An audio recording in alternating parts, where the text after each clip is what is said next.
From New York City for our viewers worldwide, a very good morning. I'm Manus Cranny in for Jonathan Ferro.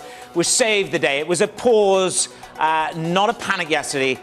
We lift this morning. Technology's on the up. CrowdStrike saves the day along with NVIDIA, and Powell just leaves the door open for rate cuts. Countdown to the open kicks in right now.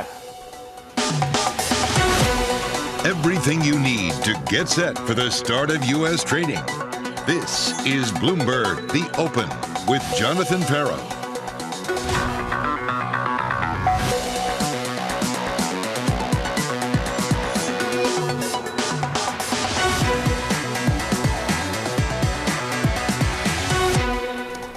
Very good morning. Coming up, Jay Powell staying on message with the chairman heading for Capitol Hill. A muted move in markets as the Fed chief signals rate cuts are on the way. And Nikki Haley drops out, setting up another Biden versus Trump presidential election. We begin with the big issue. Chair Powell singing the same old song.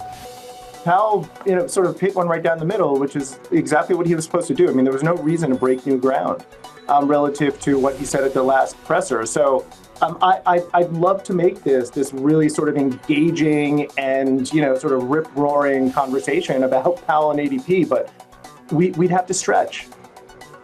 No reason to break new ground. Mike McKee is with me. Powell reiterating, of course, Mike, good to see you, that they're going to need to see more confidence. And that's the critical word here. They just don't have the confidence to cut just yet. Mike, good morning. Good morning, Manus. I was expecting you to break into song at the top of the show there. We all know the words. Jay Powell repeating them again today. His press conferences, the Fed's statements, it's all the same thing. We believe that our policy rate is likely at its peak for the tightening cycle. If the economy evolves broadly as expected, it will likely be appropriate to begin dialing back policy restraint at some point this year. But he doesn't say when that point is, and he warns that the economic outlook is uncertain and ongoing progress towards our 2% inflation objective is not assured. So the bad news for everybody on the trading desk, you're going to have to watch the whole hearing because something may come up in Q&A about timing. There will also likely be questions about the budget deficit. Whose fault is it? How could they fix it? He'll dodge those questions. New banking regulations and capital requirements for banks. That's a bet of the Republicans, and they'll probably beat him up a little bit over that. They haven't released those proposals yet, but what we do know about it is that it represents an increase in expenses for banks that they don't like. And then what's the story with the balance sheet? Doesn't talk about it in the statement. The Fed is losing money on its balance sheet right now, not officially, but essentially in an accounting sense. So that may be a concern of some of the members here. They'll probably, Manus, all like the idea that the economy is in pretty good shape, even if they're not getting an answer that rate cuts are coming right away. Certainly the markets did not change their views. You can see May, June, July there, almost no change in Fed funds futures for the speech in the speech aftermath. So at this point, we're all still on hold, and everybody's got to watch the hearing to see if anything changes. Okay, no reason to break new ground here. Mike McKee, thank you very much. Let's see if the narrative shifts. Let's begin and continue that conversation. Bob Elliott of Unlimited, Jim Bianco of Bianco Research. Gentlemen, good to have you with me this morning. I've got Mizuho in the last 5 minutes coming in. No reason to see a cut on the table this year. Torsten Schlock talks about last week at Apollo. No reason. The risk is no cut this year. Listening to the narrative and how tight this is. Jim, can I get to you first of all? You talk about a no landing scenario. Can I put you down for no cut this year? Yeah, you can throw me into that group as well, too. I was at 0 to 2 cuts at the beginning of the year, and I'm more closer to 0. And the no landing camp, what it means is what I think Jay Powell's trying to say. He wants to cut rates. He just doesn't have the data to do it. It's too strong. The inflation data, I believe, is showing signs of bottoming, and it's bottoming at way too high a level, near 3%, not near 2%. And the economic data is too strong for him to be cutting rates. So he'll wait, and he'll wait, and he'll wait. And then I think the calendar's going to run out, and we're going to wind up with no rate cut this year. Okay, so you're joining that band, and of course you talk about a reevaluation of inflation and the interest rate expectations. So, good morning. Good to have you with us. Let's talk about the no landing, no rate cut scenario. Bob, I take it you're a little bit less keen on joining the no rate cut camp today. Well, I think the main thing to focus on is the ordering, because the ordering of market conditions is going to determine the Fed's policy. And the way that I describe it is until bond yields rise, the Fed is not going to cut. And the reason why that is that under the current interest rate structure, this economy does have an incredible amount of momentum. Asset prices are reaching new highs. Employment continues to chug along. Income growth is strong. And so what interrupts that cycle is it doesn't just fall on itself. What has to happen is we have to have a rise in bond yields. That rise in bond yields has to start to slow the asset price appreciation, and that has to start to shift the amount of demand coming from consumers. But the ordering matters. So that's why I like to say until rates rise, the Fed will not cut. But Bob, the rates market has retested near-term highs without any demonstrative hit on the equity market. So are you talking about a more extreme pricing in bonds to the upside? Yeah, I mean, just think about, if you just go back last summer, what we saw bond yields rise up to 5, and we only got a modest equity correction in response to that, and not nearly enough for long enough in terms of the rate rise to create a drag on the economy. Now, fast forward, we're basically 9 months later, 6 to 9 months later, and asset prices are reaching even higher levels. There's even more positive momentum in the economy. We're seeing actually cyclical upticks in areas like manufacturing, global exports, et cetera. And so in order to get that slowing, at this point, we probably need to move yields back up to the 5 or even higher in order to slow the economy. Bob, you're sort of trying to give people a little bit of a heart attack here. Jim, come on, join this. What's the risk of, well, I mean, I say that. If markets, could they retest 5%, Jim, in your view, in terms of a yield pop, if this inflation remains sticky? Have a look at 5-year break-evens, gentlemen, and to our audience this morning. Have a look at 5-year break-evens, because that's where the sticking point is for a lot of the swaps traders. The break-evens are perhaps underpinning Bob's hope that we will retest higher ground in yields. Jim. Yeah, I agree. I think that we are going to do that. And I think that when rates go up, I agree with Bob, that the equity market or the risk markets will have indigestion. Now, one of the reasons that they don't have indigestion now, because you can argue we've gone from 380 on the 10-year note to about 420, is because of what just happened an hour ago. Chairman Powell says, I will cut rates later this year. And the stock market says, okay, I'm not going to quibble about March or May or June. He says he's going to cut rates, start pricing it in. And 16 of the last 18 weeks, the stock market has been higher on this underpinning that we're going to see a rate cut. And we're going to see the competition from interest rates come down. Because I think one of the problems the stock market has with interest rates is the long-term prospect for the stock market is about an 8% return. And if you could get 5.3 in a money market fund, I think there's a lot of people who say, I'll take that with a $1 NAV every single day, as opposed to taking risk to try and get an 8% return. So if the Fed cuts rates, we could dust off the TINA argument again and try and push everybody back into the equity market. And that's what it's assuming is going to come. And later this year, if it winds up that the data's too strong and yields go up, I think that then it's going to run into that indigestion that it's not going to get that. Well, look, I could do battle with you both all day. Team Transitory was wrong. We then have people calling for rate cuts, various super economists out there calling for earlier rate cuts. Bostic throws a kite up there of one cut and done.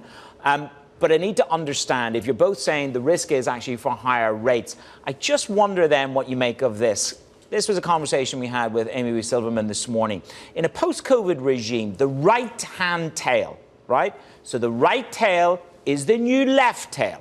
Basically, the biggest fear for investors is that the upside, not the downside. Now, you're both giving me a view that we could test higher rates, but all the risk, all the momentum in this market is for, my gosh, I don't want to be left out of the upside. So Bob, equity market risk, Do you agree with Amy?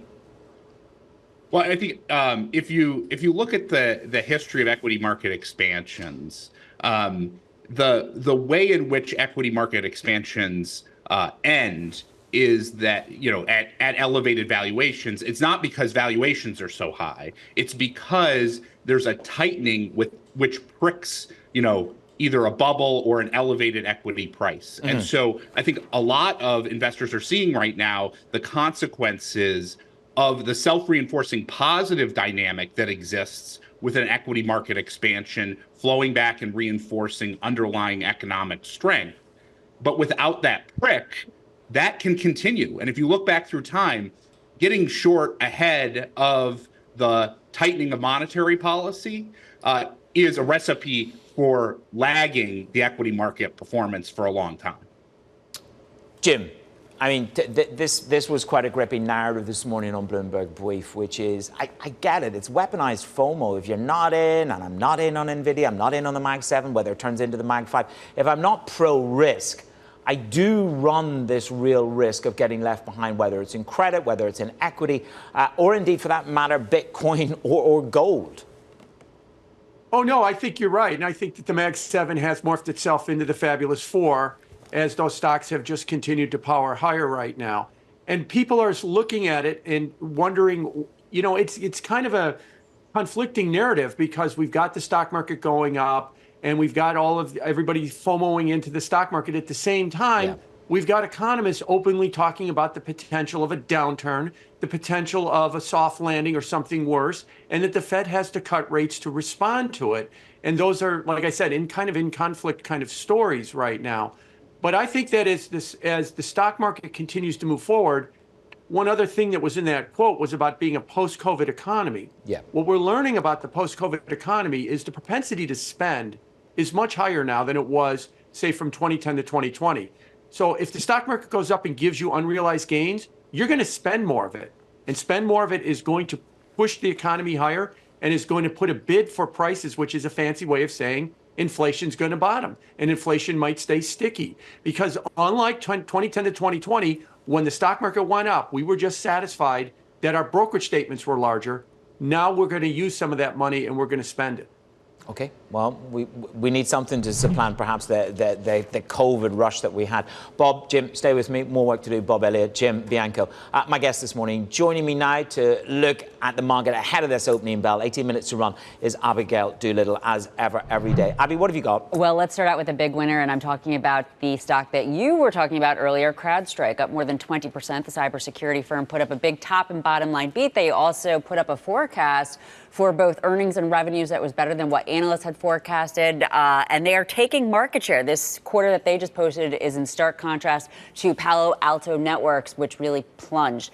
Palantir, the data company, up 9%. They won a $178 million contract from the U.S. Army for their tactical intelligence targeting access node. This is mobile ground stations powered by machine learning and, yes, you guessed it, AI. And then Estee Lauder down 2.3% off the lows, but nonetheless down on the news. The report that acne products in the U.S. are found to have a cancer-causing chemical in them, benzene. Some of this is apparently in their Clinique brand, Manus. Okay, skincare is the alpha. Abigail, thank you very much, Abigail Doolittle. Coming up, Nikki Haley concedes as Trump dominates Super Tuesday. There's never been one like this. There's never been anything so conclusive. This was an amazing night, an amazing day. Inching ever closer to the Biden-Trump rematch. The conversation next on Bloomberg.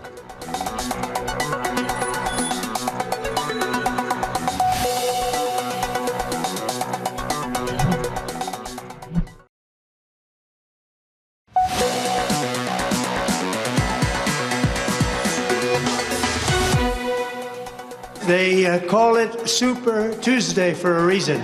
This is a big one. And they tell me, the pundits and otherwise, that there's never been one like this. There's never been anything so conclusive. This was an amazing night, an amazing day.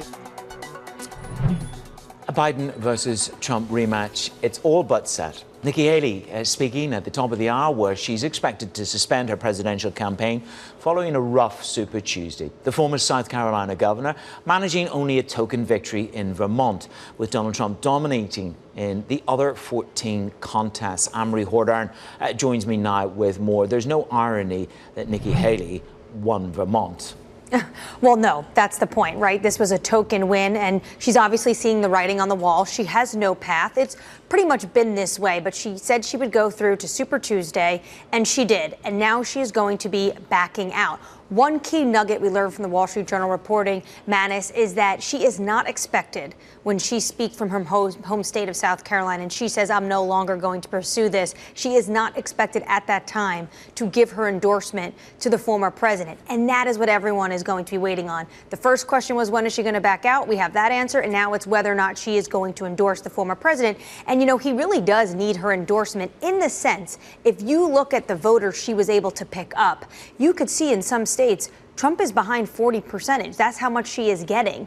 To encompass the entire party, he needs to bring those Nikki Haley voters along, and that's going to be his steep climb as we head into November. So that's about party unity. And if he needs to pick up these extra votes from her to carry the national vote. And you've pointed this out on a number of occasions. The challenge now is perhaps those undecided voters for both sides, actually. The question is those individuals who consider themselves Republican, but they don't consider themselves quote unquote MAGA. And they liked what Nikki Haley was selling. She was not isolationist. She talked about the fiscal health of the United States. Do they go out to the polls and back former President Donald Trump? Or do they stay at home as a protest vote? That's the other major risk, isn't it? Yeah, and there's a risk as well on the Biden side. You know, obviously, he clearly was the winner last night. He is going to be the nominee going into November. But look what happened in Michigan. More than 100,000 individuals went out and voted uncommitted. The same happened to him last night in Minnesota. That was at 20%. He has a lot of work to do to shore up some parts of his Democratic base. We're likely going to hear him talk a lot about this tomorrow evening at the State of the Union. You're off to Washington. We wish you well. We'll see you over the next couple of days. Amory Hordarn changes venue and home, but not show.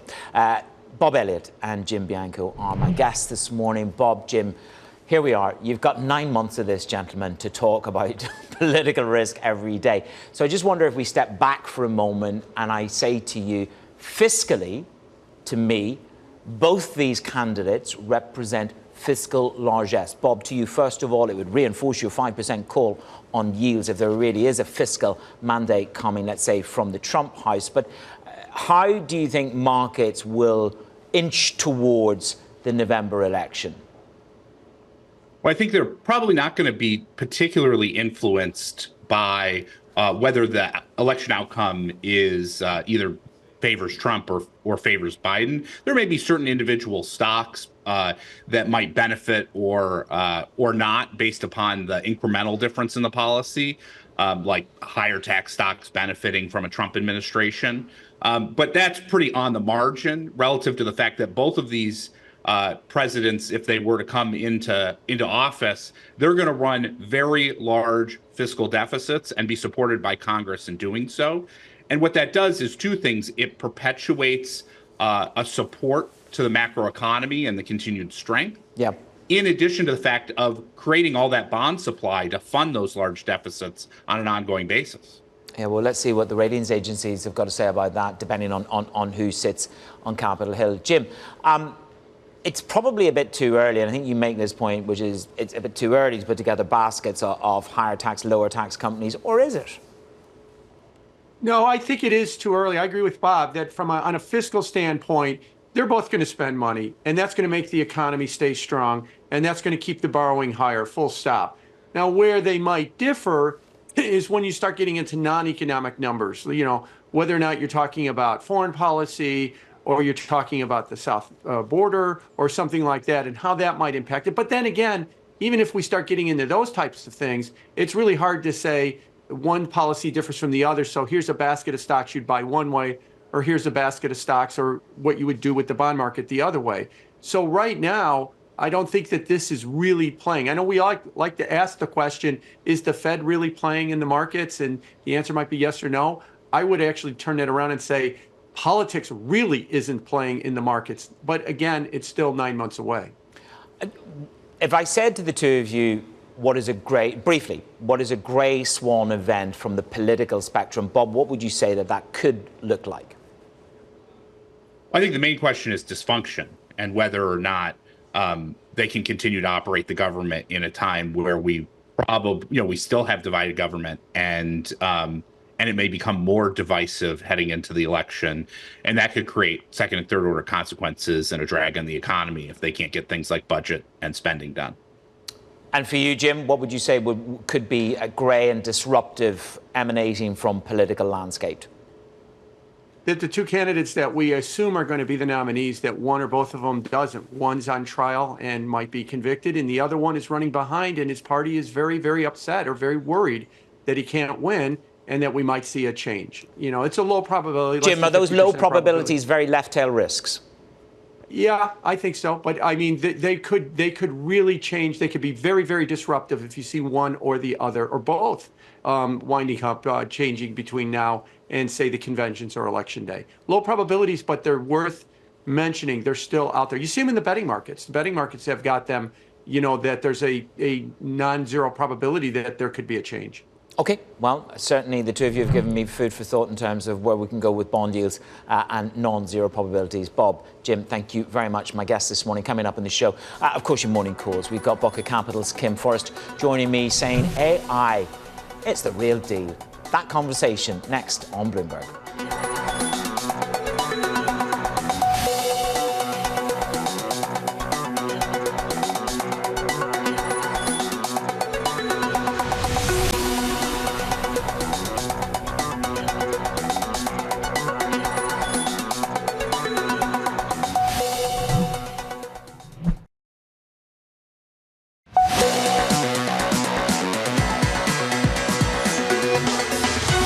Time for your morning calls. This is what the analysts on Wall Street are saying. First up, Berenberg upgrades Honeywell to buy, highlighting a strengthening in the aerospace business and a compelling valuation.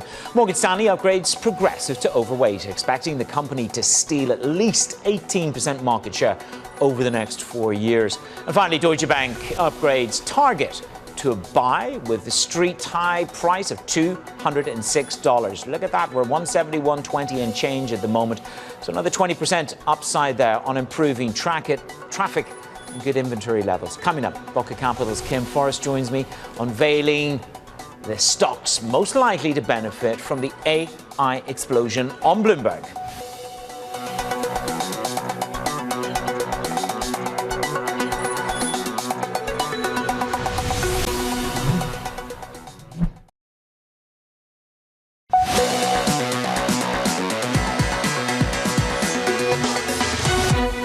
Was a pause, not a panic yesterday. There you go. We're saved. We've got this nice firm tone to the markets. We've had the prepared remarks from Powell.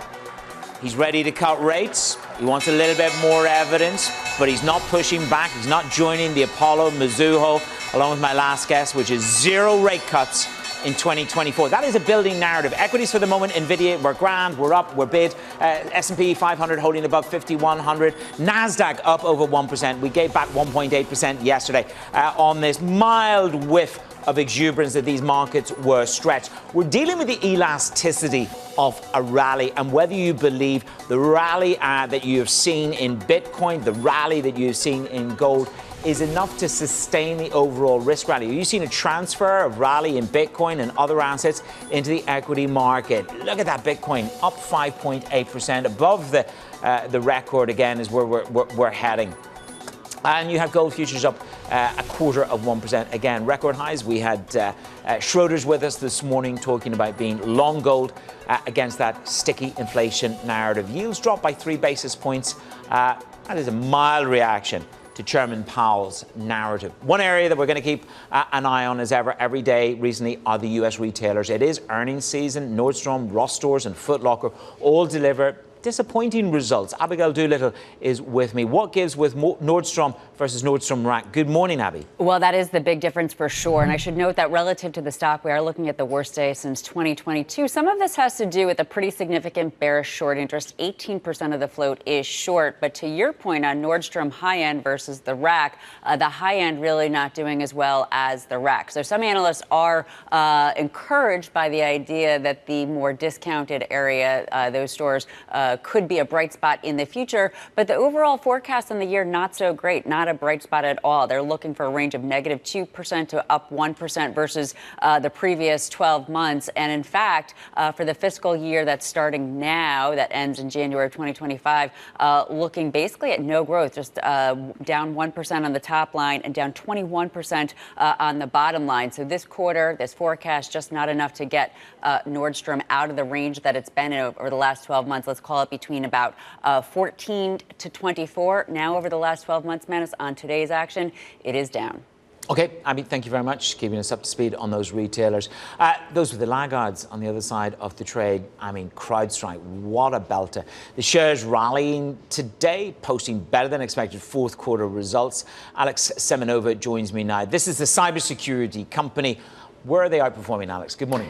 Hey, Manus. So investors clearly rewarding a set of upbeat results here from CrowdStrike. The stock was up as much as 25% in pre-market trading this morning, swinging higher here into the open. This is after the cybersecurity firm reported a forecast for revenue and profit this quarter that beat Wall Street estimates. CEO George Kurtz attributed this to a single strategy. That is that the firm offers all of its cybersecurity products on one platform, offering an integrated workflow, unlike rivals like Palo Alto Networks. In fact, during the call with investors, he flagged that Palo Alto Networks actually had been replaced by an unnamed financial services firm in a large seven-figure deal. Those were his words. This comes amid a volatile time for cybersecurity stocks in general. There have been an increase in cybersecurity attacks on firms. Some cybersecurity firms have capitalized on the opportunities while some have sat out. Analysts were really liking the results from CrowdStrike this morning. Morgan Stanley noted that CrowdStrike is one of the few software companies growing 30% this year. Piper Sandler said that the company is positioned to keep outperforming. Shares are up about 18% right now. That is the biggest intraday move since June 2019. And the stock was up 17% year to date through yesterday's close. Manus? It's a heck of a run, isn't it? Alex, thank you so much. We're also watching Estee Lauder today, the company dropping after acne products from several brands are alleged to contain elevated levels of a chemical linked to cancer, according to a Bloomberg reporting. Simone Foxman has the scoop. Simone.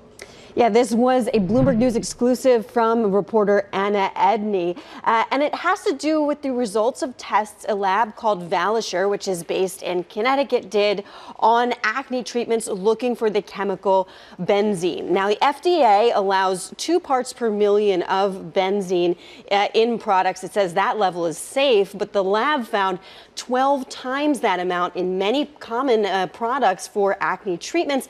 And then they tested, well, what would happen if you keep these creams at high temperatures for a long period of time, like what would happen in your bathroom if you leave that acne treatment near your shower and that becomes hot. And they found extraordinary numbers here. Estee Lauder's Clinique, for example, 401 parts per million. Taro Pharmaceuticals Proactive, 1,761 parts per million. Target product, also well above the limit. There's a $1 billion market for acne products every year. And, you know, Estee Lauder, for example, really leaning in to this space with its Clinique products, really wanted to double down on that brand. And that's what it said in its earnings call just last month. So this could be a really negative news headline for many of these companies. We're seeing shares pare back some of their earlier losses in the intraday trading, but more ahead on this story, Manus. Okay, Simone, thank you very much. Good reporting there by the Bloomberg team.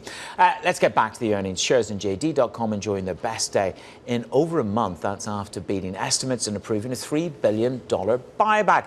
Let's get a little bit more with Isabel.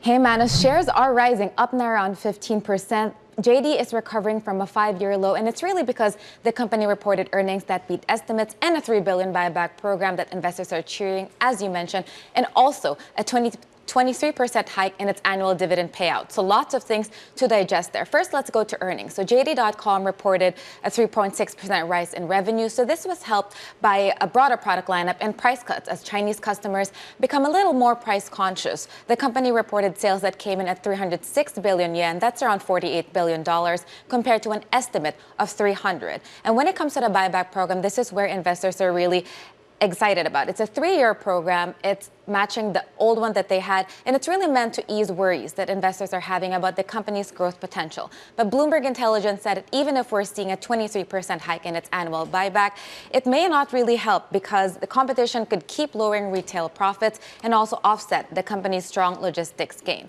So the results came after its billionaire founder, Richard Liu, in December said that JD should get its act together and fix its issues. This involves poor merchant support and an overly pricey item list. So recall that in the past, JD.com used to focus more on big ticket items, think electronics and things like that. But recently, it's moved more towards cheaper stuff as retailers feel a little more pinch. As we all know, the growth of the Chinese economy is looking a bit uncertain with its property sector and all the other issues like deflationary issues. So it remains to be seen what happens there. But for now, it's a good day for JD with shares up around 15%. Okay, Isabel, thank you very much. Well, the markets this morning are digesting the pre-release testimony from Jay Powell. Boca Capital's Kim Forrest weighs in writing this. We believe that the path to inflation at the Fed's 2% target isn't linear. That's because nothing in markets is linear. Kim, good morning to you. I suppose that's everything except NVIDIA. But let's step back for a moment. We've had the pre-prepared remarks. It's clear that Powell wants to keep the door and the narrative open to rate cuts, and yet I read more and more and have more and more conversations going, I don't know when they can start to cut, and I think they may not be even able to cut this year. Is that too severe a take? Do you think the road to rate cuts is still bumpy but open? Well, I would take Chairman Powell at his word. On the way up, when interest rates were on the way up, he kept saying, look, we're data dependent. And I don't think he's any less data dependent on the beginning of going down in the rate cut cycle. I think the core PCE keeps falling, and that is in the right direction. I don't think he's going to wait for perfection to wait till the core PCE is at 2%. He'll start cutting sometime, and I hate to say this, soon. What does that mean? I'm saying maybe before June or July at the latest. What do you think he needs, Kim, to pull that What do you think he needs to pull that trigger? Because he talks about confidence. I reflect back to 1995. That was a period of time when the Fed talked about carefulness. And again, Bostic flies the kite of only one cut this year and done. So do you think that we're going to morph from this confidence to careful narrative? I do, because there's some other pressures. Like, we don't live in a vacuum. Europe's rates are probably falling. China is certainly falling. And you don't want to have this unbelievably high rate in America drawing in dollars and making the dollar too strong because of our interest rate, right? So I think that's the pressure he's feeling, and that it's likely a cut will happen before the presidential election gets really going. Mm-hmm.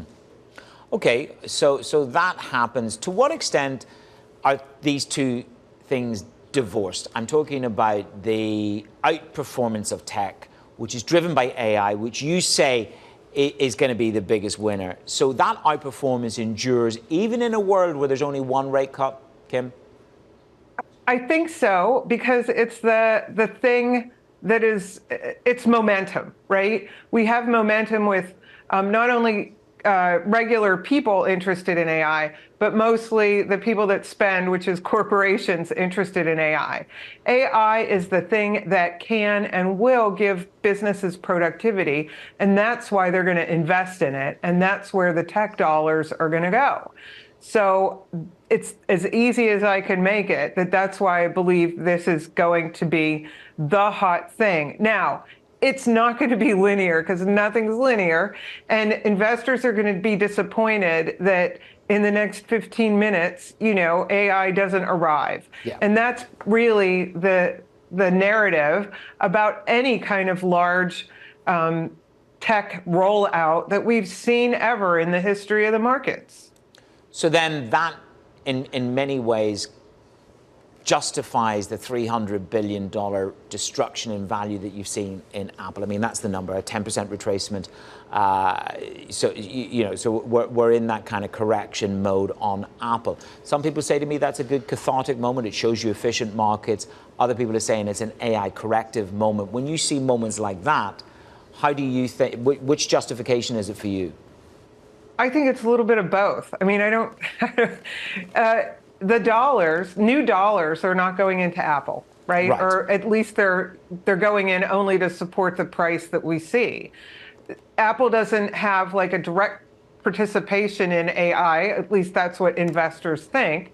Now, I think they're a little bit wrong. For consumers in the developed world, Apple is the product that everyone uses. And I think unless they really mess up, which I don't think they are, Apple will be fine in the long run. And by long run, I mean 3 to 5 years. I don't see any other product coming out to replace that. So it could be a node connecting to AI, which is in the cloud. And I think that's the way to think of it. But new dollars are chasing NVIDIA and all kind of things that might be playing, that might get more dollars spent in the near future than Apple. So people waking up and they check their NVIDIA pre-market at 5 a.m. You get it on the IB. There's an invincibility to NVIDIA, and that will be predicated on the uptake on smart technology. You say, look beyond, look at the software, and actually, in fact, look beyond, look at Intel, look at AMD. So you're moving this narrative towards chips to a quasi picks and shovel. I know they're not quite picks and shovel. Right. But talk me through that thinking on Intel and AMD. Sure. So these systems need a lot of processing. One of the reasons I was a software engineer, I worked in AI, and one of the reasons why it didn't work in the 90s is computing power was too expensive. And it's still kind of expensive, but not nearly what it was in the 90s, and data wasn't available. So we have both of those. That's why I have confidence in AI. But I also have confidence that the people building out these new systems need a lot of power, a lot of computing power. And if you can get close to NVIDIA performance at, let's say, half the price, you're going to use that. And that's why I like AMD and Intel, because I think they are building competitive products to what NVIDIA has. And NVIDIA's DNA isn't in offering cheap products. Never has been, and unlikely never will be. I think my favorite line that I've had recently is, what is the poor man or poor woman's NVIDIA? One answer to that was Broadcom, but I think that you've broadened that spectrum for our viewers this morning. I think that's important about where the other opportunities are. Boca Capital's Kim Forrest, my guest this morning on the markets. Coming up, a consumer under pressure shows up in the latest retail results. I think the consumer is going to continue to be discerning. I think it's incumbent upon the retailers to deliver innovation and value in order to drive demand. We'll break down the numbers. That's next on Bloomberg.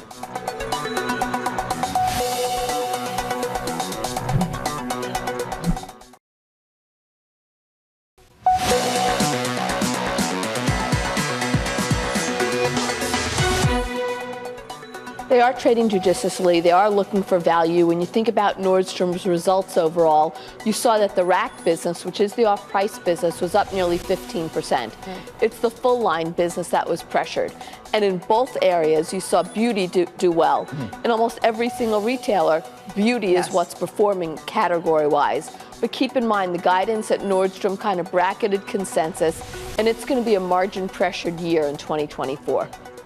Nordstrom seeing a cautious consumer, forecasting muted revenue for this year due to the slowdown at the high-end stores. Ross Stores warning that the consumer is under pressure. The CEO writes this: while inflation has moderated, housing, food and gasoline costs, they remain elevated. And therein lies the point. Simone Foxman joins me now on this story. Therein lies the point, Simone, that there is incremental pressure on the consumer, and it is differentiating between the high and the low end. That's not what all these retailers saw in the fourth quarter, though, which is so interesting because pretty much everybody beating on their results on the fourth quarter. It's really the outlook looking ahead that is the problem. And it may be most pronounced in discount. You look at into the details of these Ross store results. Comp sales, 7% in the fourth quarter gain as opposed to the estimate of 2 3/4. But when you look for the year ahead, they're looking for 2 to 3%. The estimate was more than 3%. So I think the analysts class, the Wall Street investors want to see a little better, a little hotter outlook, even for these discount places, the places that people go when their wallet is tight. And they're just not seeing it at the moment. Talking those Nordstrom Rack numbers that Dana was mentioning. And also at the higher end, you're seeing a lot of consumer weakness, whether you look at the broader Nordstrom business or you look into Foot Locker, which Bear described as having a low quality beat reflecting heavier markdowns. Look, I'm looking at Abercrombie. It's a long time since I've been in one of their stores. It went through a real zeitgeist moment with a generation. It's down 4% at one juncture this morning. What gives at Abercrombie? Yeah, what's so interesting here is that Citi called this an outstanding beat, an outstanding earnings result with sales and gross margins coming in well ahead of expectations. This appears to be a bit of a valuation problem. Okay. Abercrombie has turned itself around and is perhaps the best indicator, the company out there most showing that you can live in an environment where a consumer is a little bit cautious if you're constantly rolling out new stuff. I know I haven't shopped at Abercrombie in quite a while, but I've been recently looking at their jeans online because they look pretty awesome. Even there, though, the estimate for this year is looking at 4 to 6% comp sales growth, and executives acknowledging the instability on a macro basis. They're focusing on controlling what they can control, Manus. Okay, Simone, thank you very much. And yeah, we're seeing combinations with Target and a number. I think this is the point that Abigail was making, Target with a number of designers. So again, it's about how do you build out the proposition. Simone Foxman with the very latest on the retailers. And some more price action. Let's get across to Abigail Doolittle. She can fill in the blanks. Abby. Well, we are looking at pretty interesting sector composition here today, Manus. Right now, we have the S&P 500 up about 0.5%. One of the most defensive sectors, though, leading the way, that is utilities, up 1.4%. And, of course, dividends there are big. So when yields go down, it makes those stocks look a little bit more attractive. We are seeing tech overall seeing a bit of a bounce back, up about 0.8%, even despite the fact that Apple has once again turned negative, down 0.5%. Interestingly, the financials are the only sector down just a little bit. And a piece of this is Morgan Stanley, down more than 4% on the day, the worst day since October. We are digging into what's behind that somewhat severe price action for Morgan Stanley. As for tech on the week, well, it's not quite a recovery yet after yesterday's big sell-off for the New York, the NYSE FANG Plus index. We are looking at a decline of about 2.7%. The day is young. Let's see whether or not there can be a little bit of a round trip there if those dip buyers show up, or maybe we're seeing some consolidation to the big recent gains. Okay, Abby, thank you. Perfect shot, really rounding out this hour on TV. Coming up, we'll give you the market moving events for the rest of your day on the Trading Diary.